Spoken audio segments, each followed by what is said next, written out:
அனைவருக்கும் வணக்கம். இப்போ உங்களுக்கு இது ரெண்டுமே ஒரே ஆள் மாதிரி தெரியும். அதுதான் இல்ல.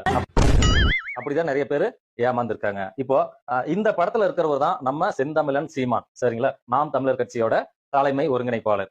இந்த படத்துல இருக்கிற இந்த நாதாரி, இந்த நாய் யாருன்னு கேட்டா இந்த பரதேசி தான். கேரளாவில இருந்து வந்த செபாஸ்டியன் சைமன். சரிங்களா? பாக்குறதுக்கு ரெண்டு பேரும் ஒரே மாதிரி இருப்பாங்க. ஆனா வேற வேற ஆளு. இது என்னடா புது பொருளியா இருக்கு?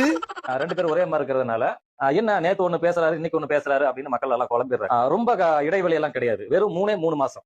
வெறும் 3 மாசத்துக்கு முன்னாடி நம்ம செந்தமிழன் சீமான் என்ன பேசுறாருன்னு நீங்களே கேளுங்க. போய் கும்பிட்டினா நீ வந்து மூளை வளர்ந்துரும், கை காலுக்கு நல்ல சுகம் வரும்னா நான் சொல்லல, கஷ்டம்லாம் தீந்துரும் சொல்லல. முடிய வளர்த்து சரிச்சினா மறுபடியும் மூளை வளராது, முடிதான் வளரும். ஆனால் முருகன் உன் இன முன்னோன் உன் மூதாவை அவனை கோத்தவன். இவன் பத்தி என்ன பேசுறான்னு கேளுங்க. ஆயுதத்தை வச்சிருக்காங்க, சலக்கி முடிச்சு வச்சிருக்காங்க, குண்டு வச்சிருக்காங்க. ஐயா சொன்ன மாதிரி கச்சேரி போடுறதுக்கு பதிலா இந்த தாயோலியில் அவ்வளவு பேரும் முடிச்சு அரசு பண்ணி சாமி எல்லாம் அரசு பண்ணி போடணும்ல. சிவன் மண்டாட்டி அவ பெரியவங்கிறாங்களே, அவ பொறுமையின் சிவங்கிறாங்களே, அகில உலகத்தின் காத்து இருக்கிற லோக மாதாங்கிறாங்களே, அவ அசுரனை முருகனை படைச்சா, ஒன்னே படைச்சா, அவ படைச்சா, அசுரனை யார் படைச்சா, அவன் படைச்சா.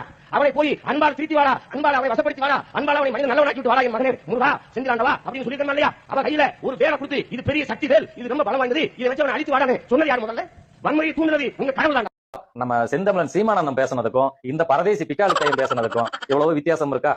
ஒரு கருத்தை பதிவு செஞ்சுட்டு அவர் இலங்கைக்கு போயிடுறாரு போருக்காக. ஆனா இந்த செபாஸ்டியன் சைமன் இருக்கால, இவன் கேரளாவில தான் இருக்கான். ஓடியாந்துறான், அடிக்கடி ஓடியாந்து அவர் என்ன பேசிட்டு போனாரோ அதை அப்படியே மாத்தி இவன் பேசுவான்.